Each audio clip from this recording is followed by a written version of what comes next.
As a part of our new Cornell Cooperative Extension Marine Program's digital education initiative, we have started a new video podcast series called Cornell Marine Program's Digital Learning Podcast. This is our 5th show, and this week we're going to do something a little different. I understand Mr. C has a surprise for me, so stay tuned for the surprise. My name is Rory MacNish, and I am CC Marine Program's Media Specialist. Hello, Mr. C. Hey, Rory. Good to see you again. Hey, what's new? Well, the grass is still growing. The lawn needs mowing. But I have been seeing and hearing some ospreys calling from the yard. That's kind of cool. I did my second mow this week, and I've also been hearing some ospreys flying overhead and enjoying their sound. And I've also heard some songbirds singing away. Actually, you mentioned ospreys. A few weeks ago, we were out walking around in the neighborhood here, obviously, and I found on the side of this road this half-eaten dead fish on the ground. So the only thing I can think of is an osprey must have dropped its dinner. Interesting. Now, I've never seen that before, but a friend of mine who was in construction, he was working on a roof, and all of a sudden, a fish just falls down right next to him. Mark, I'm very excited about this week's topic. Yes, I know this week's topic is something of interest to you. I know you do something that I think is a hobby of yours and also for work. Yep. That you find that's fun. I think I know what it is. Oh, okay. Well, before we get into our main topic of the show today, actually we need to share some information with everybody. First of all, we're actually looking for some feedback from parents, teachers, or anyone who's actually been using our digital learning material on the website. So we have a 10-question survey to help us further refine our learning materials and the digital education strategy moving forward from here. So if people want to fill it out, it'd be great, and I will thank everyone in advance who does fill out the survey. Yeah, Mark, I did a screenshot of a couple of the questions that people will see when they go online on our website. They have to go to our marine program area and then go to the digital learning area, and then they'll see right on the homepage where they can click on that, and you can fill in the 10 questionnaire, and pretty easy to do. The second point today is, Rory, we're also starting a new series of digital learning topics starting on Monday, May 11th. We're actually going to continue that week, sort of the second phase of our stormwater quality theme, and we're going to actually focus more on stormwater pollution. Actually, the EPA considers stormwater pollution actually the #1 source of water pollution in our country today.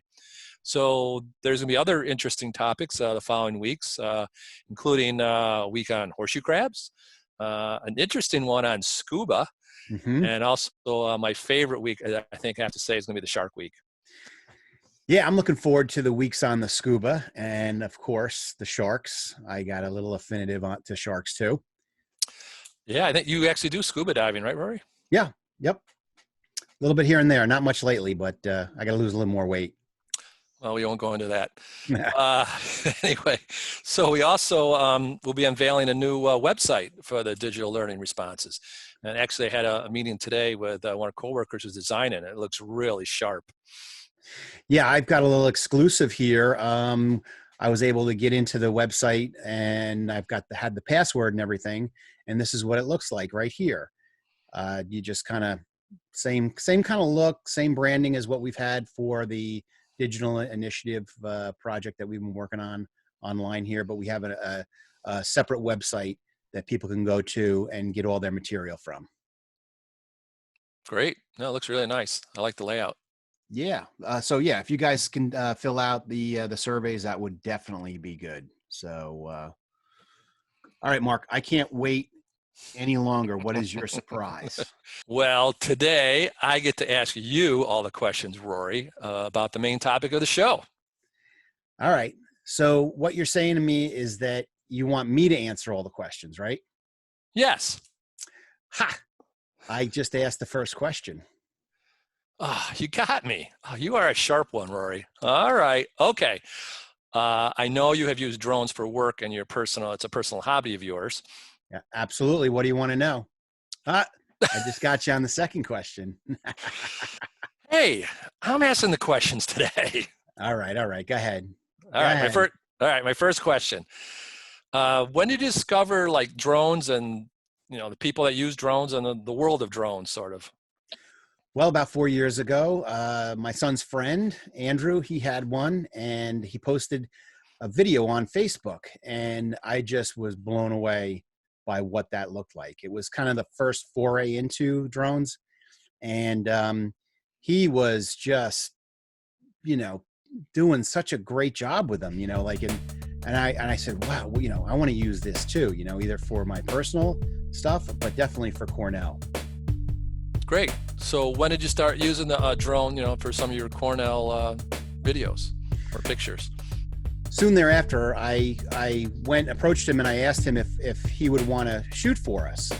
And he said, sure, no problem. He was getting a lot of footage out, and he wanted to be, out there too, and have his presence, on social media and whatnot.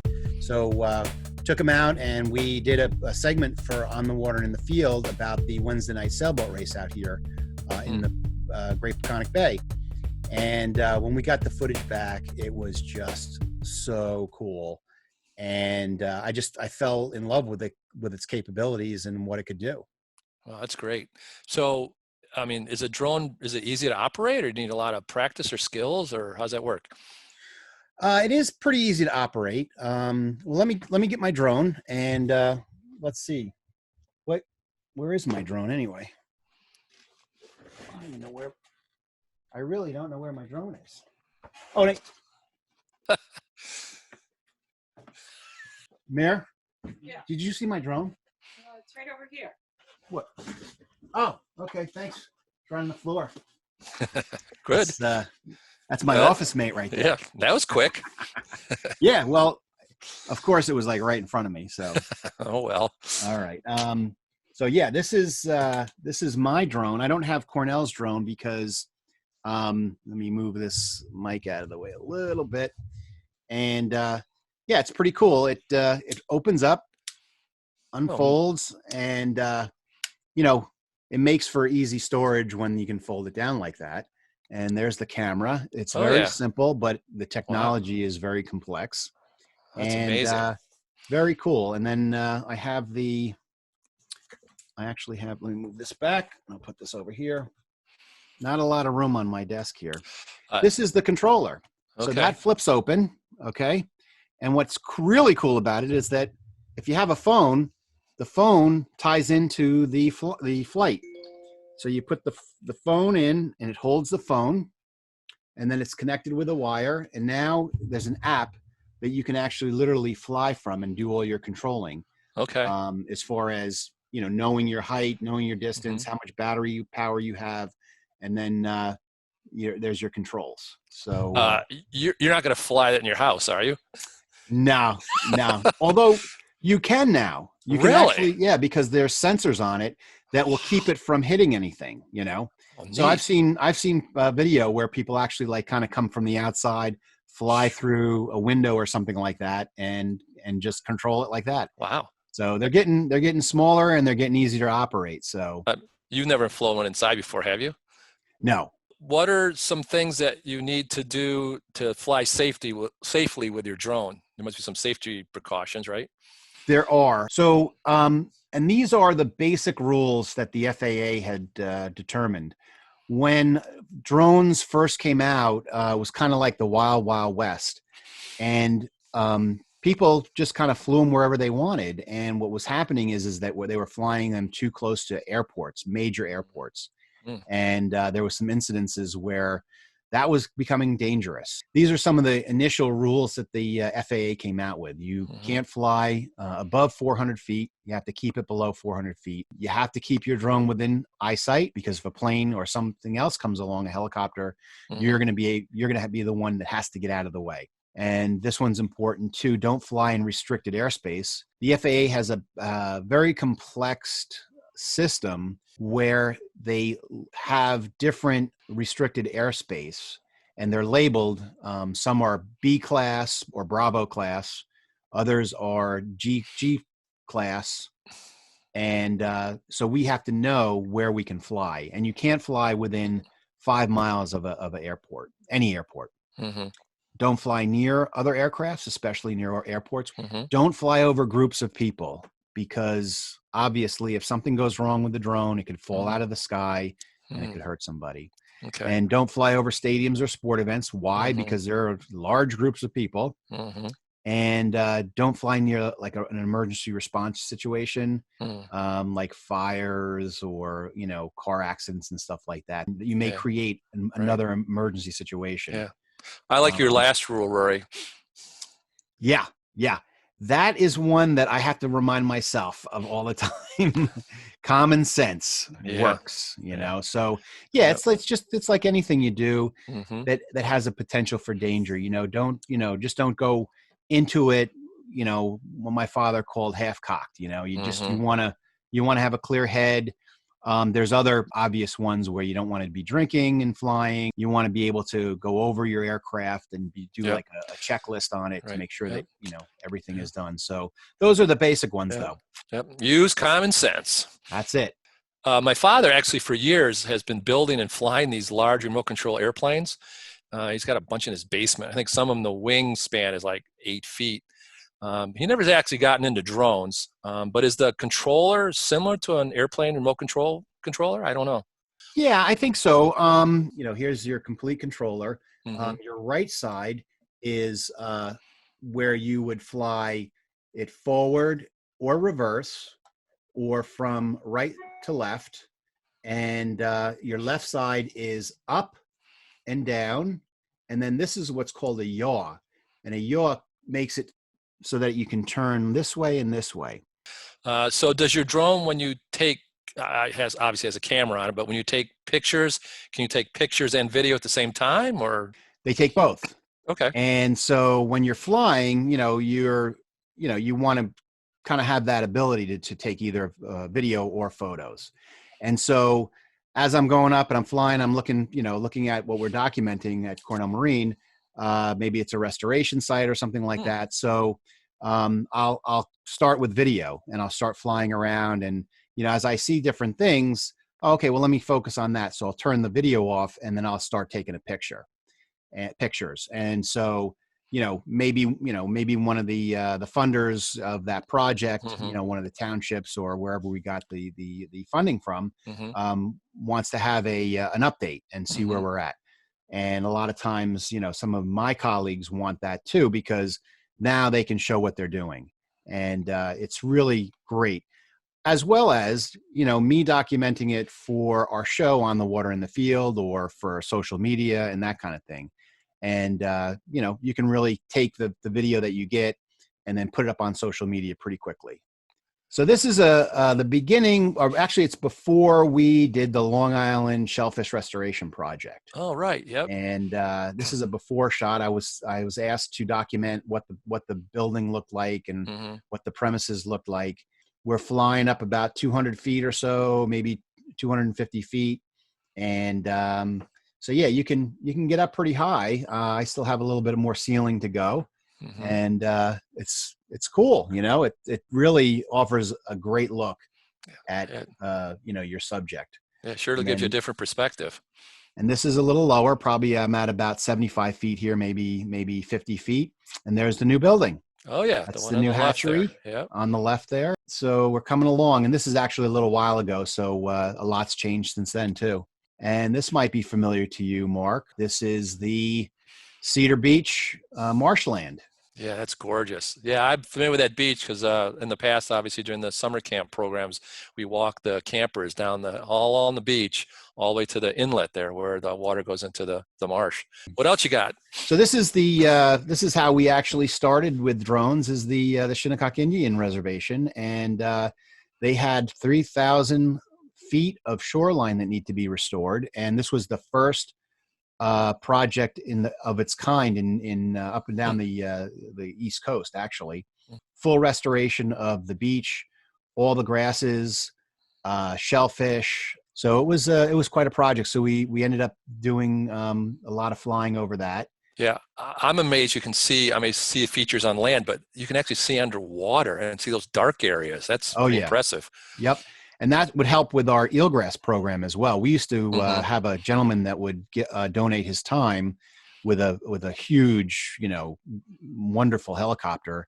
but we would have to shoot through glass. We would have to, you Mm. know, kind of, he was restricted to do certain things too. The drone, you can just kind of pop it up there, much more cost effective, you know, and you can fly pretty far away, you know. Now this was the result of the lobster pot derelict program. And so these were the pots that we pulled from the sound. And we're going to be talking about that in a few weeks. The whole lobster die off and, you know, the results of all that. So Yeah, we are going to have a lobster week. yep, lobster week. And there's the you could get a lobster at the old Mill Inn. Now this I don't think it's been sold, and I don't know if they're going to be actually opening. So Yeah, I don't know. these are some photos. You want to see some video? Oh, I'd love to see videos, definitely. All right, so here we are again with the lobster pot derelict program. So they're pulling in the pots from the shore. Mm-hmm. And I think at the end of this, I fly over to, I'm not really sure. Let me scrub a little bit here. Now, do you know where this was filmed? Yeah, this was in Mount Sinai. Okay. At, I think they call that Cedar Beach too. Oh, wow. Yep. I've heard of it. Yep. And there's Dan and Joe working. Yep. Yeah. Our co-workers there. Yeah. And then they're not gonna have to go to the gym tonight lifting all those traps. No, I was on that boat, and let me tell you, I was helping them, and yeah, you get a workout. It's unbelievable. Yeah, they're pretty heavy, I bet. There's the old mill again. Yep, that's the Matatuck Inlet. And so I'm just kind of, you know, you kind of get a feel of what it's like to fly it. I'm over, you know, you can see me to the left in that parking lot. There's my truck to the left quick. Oh, yeah. So if you look close when you're seeing drone footage, you can probably find the pilot kicking around somewhere. Okay. But, oh, that's gorgeous. This is again, I was down there and meeting up with another captain with a lobster boat, and we went out and we got some traps out in off the Matatuck Inlet. And, so when you're flying it, can you actually really see very well what you're looking at or not? Yes, you can. I mean, it depends on where you're at. I like to try to get into some shade because you're only looking at your phone, so it's kind of small. I mean, I also used the one for Cornell. I used a mini iPad, and that helps, you know, when you have a bigger image and stuff. But you definitely want to kind of shade the sun out of it. You can see pretty good, but you can't see like the quality of the video you get when you know. Right. So here comes this big yacht, and I'm kind of like sitting on them and just waiting for them to pass and making little adjustments and stuff. Sure. Oh, that's neat. Yep. That's great. And then I fly up higher so this is, now you reveal, like, there's the sound, there's, oh, wow. You know, there's where he's heading, you know. That's gorgeous. Isn't that cool? Our guy's working on the oyster reef. Oh, there you go. This was the Shinnecock Indian Reservation too. Okay. Greg Rivara's laying out these bags that are filled with oyster shell. Right. And so I think we are going to focus on this on the week we do aquaculture and oysters probably. Yes. Yep.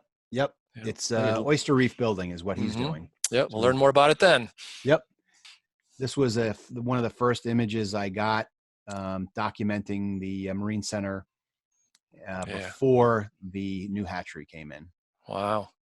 That's great. I really see how this would be a great tool that you can use for developing your videos look and at pictures. The water. Isn't that cool? You just see so far, you know? Yeah, it's amazing. Hey, there's Shelter Island. All right, great. I love the videos. So is there one video that you think is like one of the best ones you ever taken, like your best shot, you know, like a photographer? You know, so that's hard to say because, you know, you never know what you get, you know, while you're shooting it. And I feel like, you know, every single shot can be a surprise, you know, because you're trying to fly around this subject and you're doing certain things when you're controlling it and whatnot. And you might have like that perfect flyby and it just looks so cinematic. And so, I mean, it's like, there's gotta be like one shot out of each time I fly where it's like, okay, yeah, that's the money shot right there, you know? So, so I don't have a specific, you know, one, but I'm just so impressed with what I get back, you know, that the drone captures. I'm just kind of like putting it in the right place, I guess, you know. So what do you feel is the future of drones, you know, working in conservation field or in marine science? or Yeah, what you I do? think, it's got to be technology is going to improve, what we can do with drones. They're even making drones that go underwater, so Really? yeah, oh yeah. Yeah. So this is going to be actually a drone that flies, lands in the water, and then you can, fly it underwater, Ah, so then you that'll could be be cool. Captain Nemo. Oh yeah. Oh yeah. And then the applications for it, I'm sure, people are creative, so they're going to probably figure out Mm. more and more ways to use them. I mean, even now they're using them for Mm-hmm. agriculture, construction. Mm-hmm. We're using them for the environment. Emergency disasters. Hmm. Drones have saved people's lives. Yeah, right. Yeah, I Hmm. think there's going to, the drones are around to stay, but again, back to safety, back to the FAA. You have to pay attention to that part of it too. Right. I learned a lot about drones, more than I thought I would, talking to you Oh, today, good. and hearing about your flying experiences, and looking forward to more aerial photos that you take, and videos and pictures, and see what we can do with the drones here in the future, Rory. Yeah, definitely. You know, I like the topic, and very excited to do it. And again, it's one of those things where we really have brought up that production quality and that production level for our shows and what we put out there. So, well, we'll see you next time with more new content. As we explore the marine topics that interest you, and we'll bring them to you. So, see you next time on Cornell Marine Program's Digital Learning Podcast. If you want more information and more materials, please go to our website, www.ccesuffolk.org/marine. Look for our Digital Education Initiative link on the lower left part of the page. As I looked yesterday, there's more references to the digital learning page as well. So if you go there, you'll definitely see it. Now, we've been putting together some teacher and student resources, art initiatives, quizzes, and some really good and informative videos. So see you next time on Cornell Marine's Digital Learning Podcast.